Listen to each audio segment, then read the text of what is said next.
Hello again, everyone. Welcome to the World of Football YouTube channel. I'm your host, Adam Snow. With me, as always, in his gorgeous Rampage shirt, is my father, the founder of the World of Football, Randy Snow.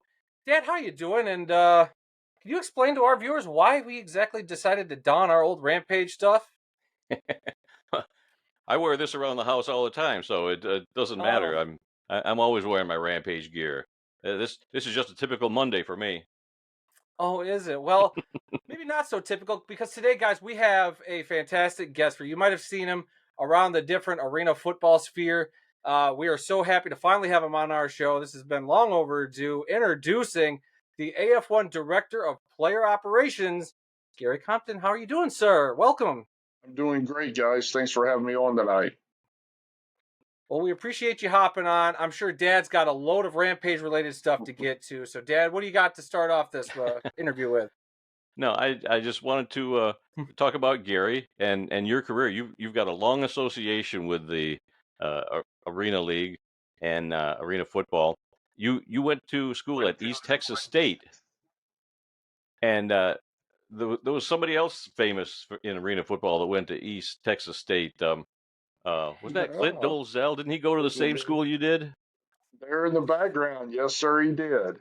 The Well, greatest he's arena football quarterback of all time. I'm just saying. he's always with us. Arena Bowl champion with the Arena Cup from Grand Rapids. Arena Bowl. Come on now. Well, Arena Bowl, yes.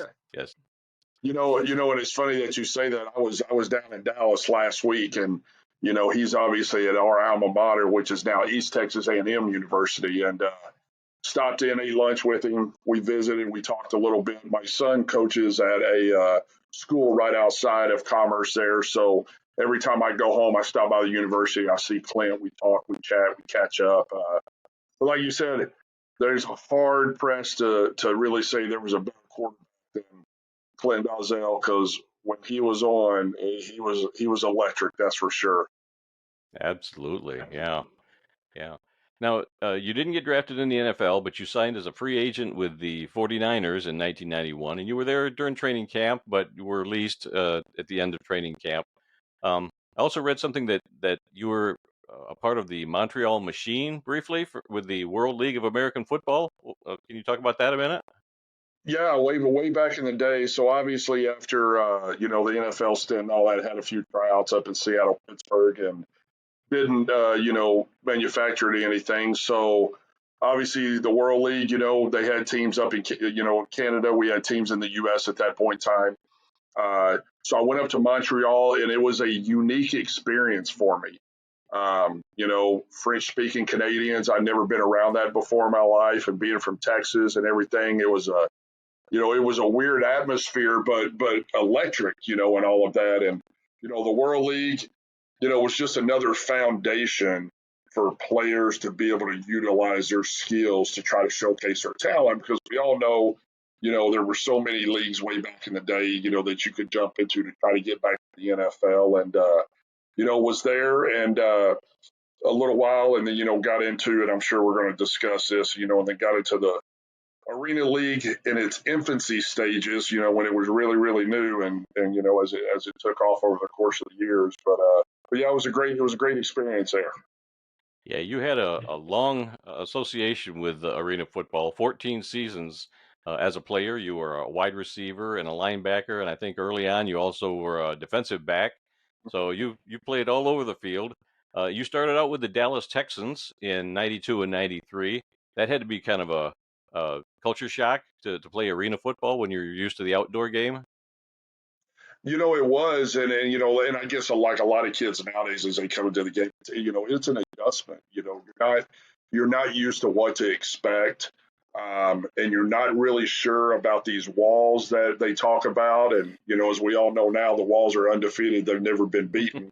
But it was a unique setup, but I thought it was something that crafted my game a little bit as I got to learn a little bit more about it. And I think that's what allowed me to stay in this game for so long, as a lot of guys did, way back in the day. And, but it was good. I was able to, start my career off in my hometown, in Dallas there. Then we transferred over and moved and, like you said, started moving around some places. But yeah, it was a great part to get going there in arena football when it was early on, and to see where it was, and as we'll talk about in the late 1990s and 2000s on up. As everything grew, yeah, but it was definitely, as I always tell everybody, we talk about the logos. We have the old logo that I played in with the field goal post that had the arena and the football. Yep. Then we went to the football man, and all of that, and we went to different logos, but it was arena football was who made me. As you said, for me being in the league for 14 years as a player and getting to know so many people, I can never give back enough to the game. And I think that's part of my role of what I'm doing now is to be able to give these young men an opportunity to continue on with their career. Yeah, from the Dallas Texans, you went to the Fort Worth Cavalry, a team that was only around for one season. What was the experience like in Fort Worth? It was different. And, so I had this track, Mike Trigg. Mike Trigg had played with the Detroit Drive and won a championship as a quarterback. Mike Trigg was also college where I went to school. So we had that connection and got into arena football early as I think Mike was only 1 year older than I was. So I kind of started with that. And then we moved, Dallas folded. Woody Kern, who ended up owning the Tampa Bay Storm for many, many years, picked up that team there in Fort Worth. And, arena football back in that day, everybody was trying to figure out where you could put something that it would stick, and we kind of bounced around. I thought it was a great atmosphere there, playing at the Fort Worth Convention Center, right downtown in the stockyards and all of that. But again, it's just one of those deals to where, hey, it's football. I'll go play anywhere I want to go play because I want to have an opportunity to, you think at that time, I want to have an opportunity to move on to the next level. Right, and from Fort Worth, you went to Milwaukee, and you played for many years with the Milwaukee Mustangs from '95 to 2001, where you played with Clint Dolezal for 2 seasons, '95, '96. Clint was there with you, and you had a pretty darn good career. So good they retired your number with the Milwaukee Mustangs. There you go. And it's funny that you say that. I don't know if you can see. I have the Beanie Baby that they came out with as well.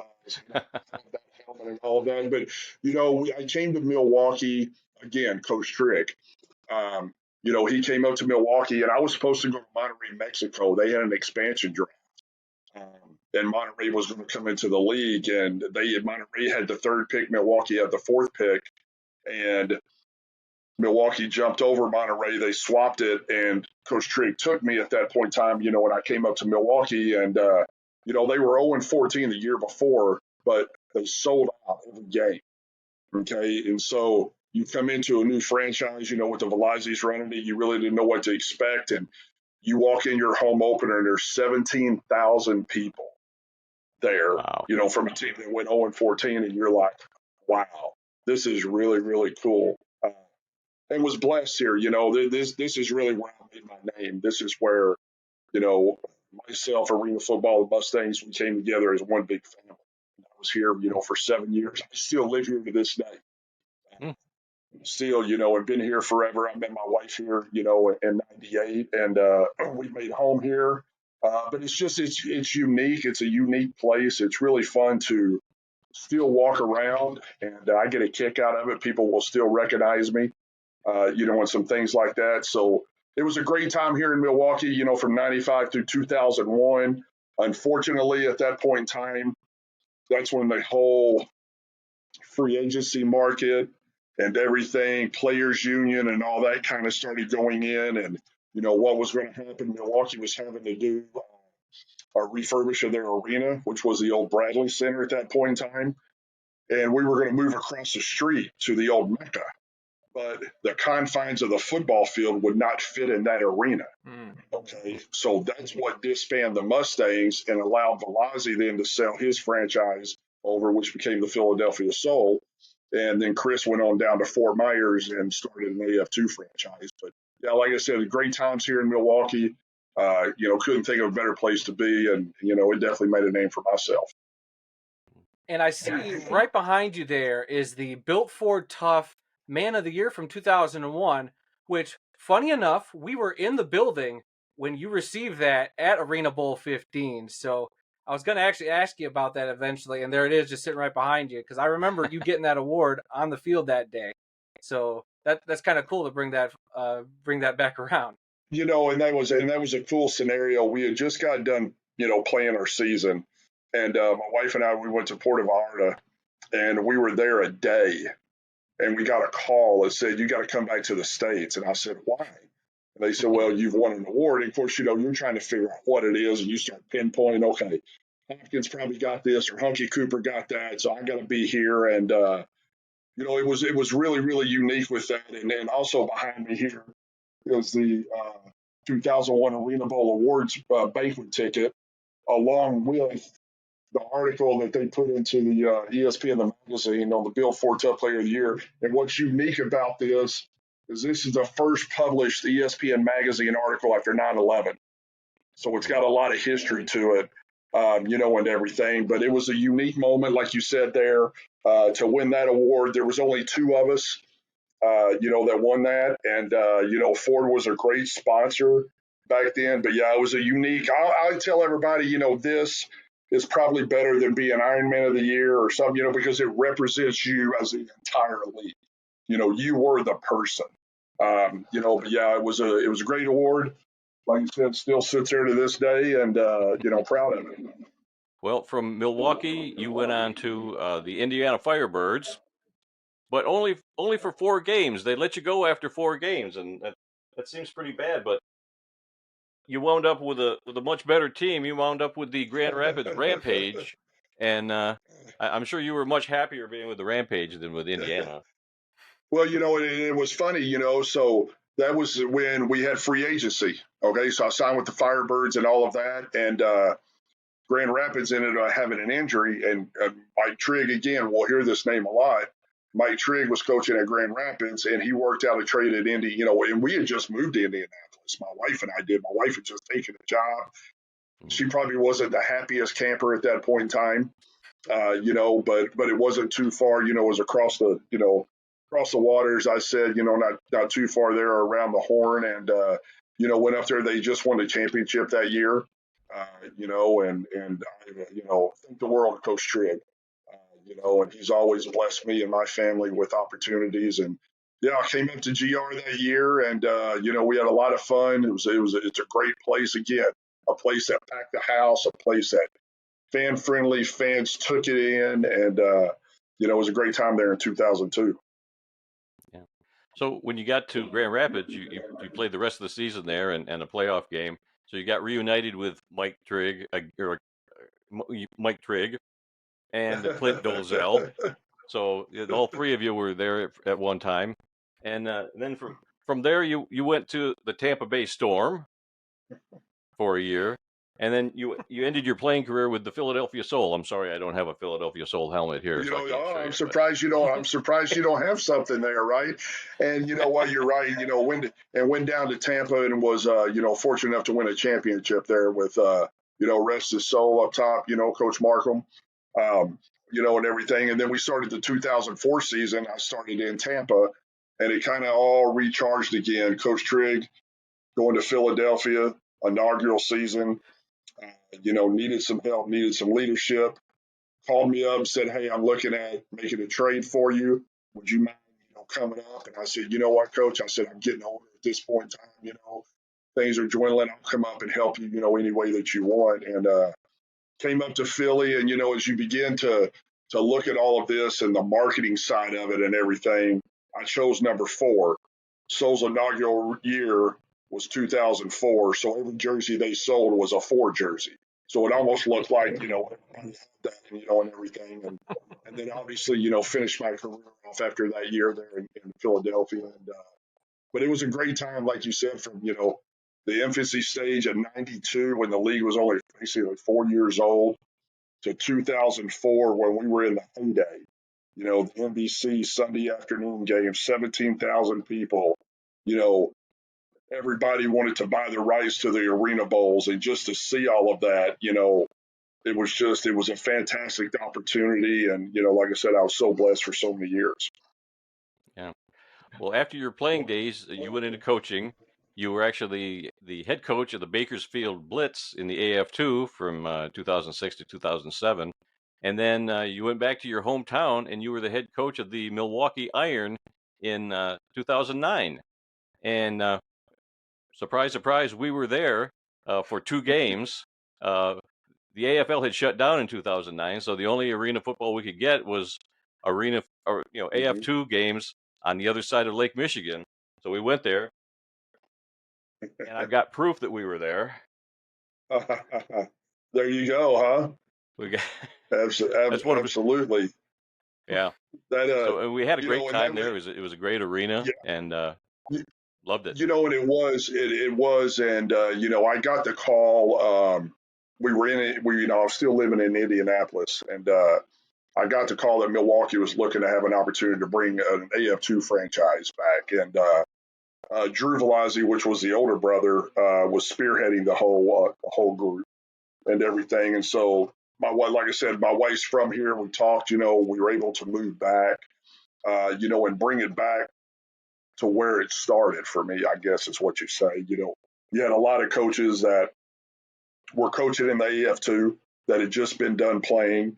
I had Cedric Walker when we were in Bakersfield. I had Cedric Walker as my defensive coordinator, and I had Corey Stone as my line coach. We had all just retired the year before, and we were 17 seconds away from getting to the championship, and we thought, oh man, this is easy coaching wise. We just got done playing. We're running through this, and everything else. And lo and behold, we all know that, not all players make great coaches, and everything. But it was, again, AF2, an opportunity for guys to showcase their talent, to get an opportunity to go somewhere. And at the end of the day, I don't care if it's, all the other indoor leagues and as I said, all the other, and then the AF1, and the ELF, and the CFL, the UFL, whatever it is, it gives guys an opportunity to do what they want to do, and bless them to have the ultimate opportunity to get to the upper echelon, which is the NFL. Yeah, before I let Adam start grilling you with questions about the current season and last year and all that, I got one last surprise for you here. Uh, All right. you had an uncle that played in the NFL, Dick Compton. He Mm-hmm. was a wide receiver and running back. He played for the Oilers in '65. He played for the Steelers in '67 and '68. But more importantly, he played for our beloved Detroit Lions Yep. from 1962 to 1964. Do you know what number he wore? In Detroit, he wore number 20. You're absolutely right. He was wearing Mm-hmm. number 20 before Lem Barney, who showed up in Yep. 1967, and Barry Yep. Sanders and Billy Sims. Yep. So that retired jersey could also be attributed to Dick Compton, too, for the time he spent with the Detroit Lions. I had a Yeah, feeling you probably know absolutely. what number he wore. Yeah, absolutely. He had a great career there, and it was interesting too. He came out of college after his sophomore year. You just didn't see that. He was in a little school, McMurray, down in Texas, but he was he could fly, he could run. Um, and he's got this big painting that overset his fireplace of him tackling Gale Sayers, and he's like got the Mhm. helmet ripped off from like an actual kickoff. Well, in the movie Brian Song, there's a clip during the movie of that game that my uncle is trying to chase down Gale Sayers. So it's really, really cool, to have someone that, played in the league way back in the day, and all that in the family. And yeah, he had a great career. Absolutely. Well, look, we touched on the past, and we remember all that fondly. But here we are today. We just finished the regular season for the AF1, and I was just curious if you could just quickly summarize your position with the league as the director of football operations. Um, I know it deals with a lot of the stuff that you see on the field during game day, but what more can you tell us about your actual role with the league? Yeah, so I pretty much oversee the whole football side. I'm dealing with coaches, I'm dealing with players, I'm dealing with referees, I deal with film, I deal with all contracts, any suspensions, anything of that nature, anything football related, player signings. I overlook all the contracts, make sure all the, I's are dotted, T's are crossed, and everything else, and get those into transactions, trades. if there's trades that go down, look at the trades and everything, make sure they're all legit, make sure, we're abiding by the rules that we have put in, on the operational side of the football. And then obviously, the game takes care of itself. I sit and watch every game. Uh, Sometimes my wife doesn't like that. It'll be 3 or 4 going on at a time, and I've got stuff all over the place. But it's obviously your job to do and watch it. I take notes. And go through. We have coaches calls every Tuesday. We go through last week's games, scenarios, what might have happened. So yeah, pretty much a lot of hats. We're a small staff. You have myself. You have Chrissy McEwen, who's been around this forever. And you have Jerry, who I call the Godfather, of this thing and all that. And that's pretty much us three, and then Adam Pelletier, is in our media department. But really, Chrissy, Jerry, and I kind of oversee all of it. But I pretty much do all the day-to-day ops on the football side. Yeah, I mean, 14 weeks in, a great season overall. And as any brand new league's going to deal with, you got some bumps and twists and turns in the road along this journey. What do you think has been the biggest improvement this league has made from opening kickoff in week 0 to the final seconds of that thriller last night in Salina? And that was a thriller, absolutely. The last 2 weeks for those teams have been phenomenal. It was one of those things when we got started, we were excited with the teams we brought in and everything. And like you said, we did have some hiccups. We did have some bumps and bruises. But as any league, to be good, you want to finish the way you started. And that's what we did. We finished the way we started it. And like you said, we had some question marks, and those question marks got answered. We had some things that happened. Those got taken care of, as you're going to have in any, league once it starts up. I think Commissioner Fisher has done an unbelievable job this year in his presence, his knowledge of things and all of that, and stepping forward and giving this league, I'll say, legitimacy, okay? Bringing on John Gruden, okay? What part of it is just making it even more valuable. And now, as you've seen it, the games have become competitive all the way through, some more than others, as we see too. There's just some, as I always say, you got the New York Yankees, you got the Oakland Athletics, and sometimes that happens. But what a way to end the regular season last night in Salina with their backs against the wall. Their backs have been against the wall for the last 5 weeks. And Coach O'Neill, who I played with, who was a young kid in Milwaukee, when I first got here, has done a phenomenal job there. And, Coach Arbette down in Nashville, and, Coach Thomas, obviously in Southwest Kansas, getting to steer straight. And then, the professor up in Albany, taking care of things. So I think, like I said, I think we got the best 4 teams in the playoffs, and really, really look exciting for the good games this weekend. And then to top it off, next Saturday, evening or afternoon for the inaugural, championship game. And you were traveling quite a bit early on, if I remember correctly, to a lot of these games. I haven't seen you on camera lately, but that doesn't mean you weren't at places. What was the last game you actually went to in person? I was in Billings last weekend. I was in Billings for the Billings Nashville game. So I've been to every market besides Southwest Kansas. And obviously I'm leaving Friday to go to Albany for the playoff game. But usually the way we should work it out is usually Jerry's somewhere where the Vice game is happening, because that's kind of his baby and all of that. And then I pick a game to go to or whatever, or wherever maybe something needs help. So like I said, I've been all over to Corpus, to Salina and Nashville and Billings and out west to Oregon, and all of that as well. So I like doing that as well. I try not to get on camera too much. I try not to, I try to go there and really can't be incognito because I got to represent the league, but just kind of mind my P's and Q's and let everybody just watch what's going on and take my notes and all that, then reevaluate everything once the weekend's over. Yep. And one other question I had for you, what's something either on or off the field that you feel like this league could do better going into 2026? I know we still got a couple playoff games and a championship to get to, but I'm sure you guys got an eye on next season. I'm sure there's a lot of stuff behind the scenes you can't talk about, which is fine. We're not trying to get any insider information. Right. What are just some of the basic things that you guys are trying to do going forward into 2026? Well, I think, the key is stability as anything. You want to stabilize what you have and you want to grow. Now what does grow mean? Does that mean 2 teams, 4 teams, 6 teams? How big do you want to get it? Okay, we all know sometimes when you grow too fast, it's a mistake, and we've seen that in the past. So we want to endure and look at each individual market that may want to come in, and there are a lot of them out there right now. That want to. And I think that's the key for anything is make this, this game is as I always say, it's the best game. And the reason why it's the best game is because no other league has the rebound nets, which changed the whole aspect of arena football than any other thing whatsoever. It just gives it a different view, a different look, a different play. And nothing against any other leagues whatsoever, but it just really, really, I mean, you walk in and I still get goosebumps when I walk in. I'm like, okay, I could suit up, maybe have 2 plays, and that's probably about it.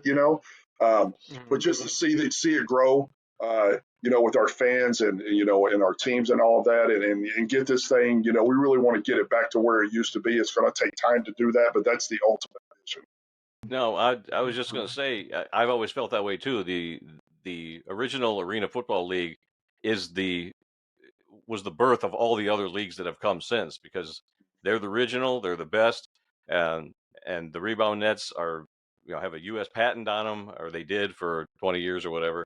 But yeah, I think everybody that's come along has to give a nod to the original Arena Football League for inventing this whole genre of football played on a hockey rink. Yeah, and you know what? Who would have ever thought with Jim Foster sitting in Madison Square Garden in 1981 on the back of an envelope while he was watching hockey to bring this game to where it's at, and you really look at it, and I don't care that it's went on, it's went off, it's went on, it's went. You're talking 40 years that this has been around, which is fantastic, and we love to see it go another 40 years. And like I said, we want to see it get back to the heyday. It's going to take time, as we all know.